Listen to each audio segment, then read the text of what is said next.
Let's take it back to the beginning. Back before all of this world that we often take for granted was formed. Back before this even idea and reality of time even was, we find that there was God. And this God, this mysterious God who has no beginning yet has no end, is not the originator but the origin. This God, within Him are three distinct, separate, yet one part, living in perfect harmony, perfect fellowship, perfect love, perfect unity, and perfect delight. And it was out of this process of this love that the idea and the birthing of creation happened. That this love needed to go somewhere. This love had to be given.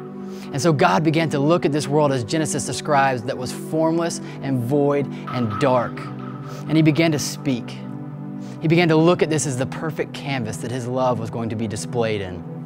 And then He spoke. And all of a sudden the things that were formless began to take form. And He spoke again. And where there once was darkness, there now was light. And He spoke again. And what once was empty now was filled with life. And after everything that He created, He looked and He said, "It's good," but it wasn't great. You see, He still had yet to create that object of His love, that thing that could sit with Him and enjoy all the things His hands had created, that very thing that could receive and feel and delight in His very love and return it back to Him. And that was when He spoke, and man and woman were formed. And He put them in this place, this garden amongst this earth that had everything in it.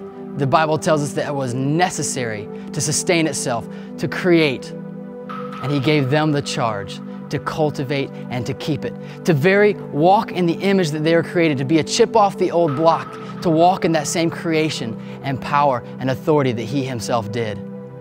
To take this untapped beauty, to take this untapped potential, and to make it to the glory of God.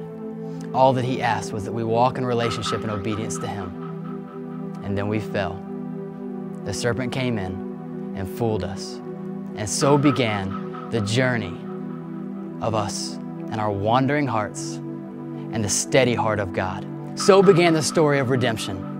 And we see it all the way through to where He approached Abraham. He said, "Abraham, I'm going to make you a father of many nations. And from you, this world will be blessed. Because as I bless you, you will bless the world."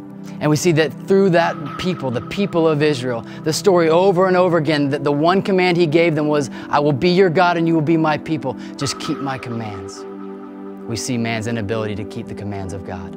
Yet over and over again, He shows His mercy. Over and over again, He provides a way, a path, a place to receive redemption. Yet throughout history, whether it be in Exodus, where we find the people of God trapped in Egypt in slavery, and God sends His way, He sends Moses to set the people free, to go to a place where they once were captive, to a place of freedom, a land flowing with milk and honey for their own possession.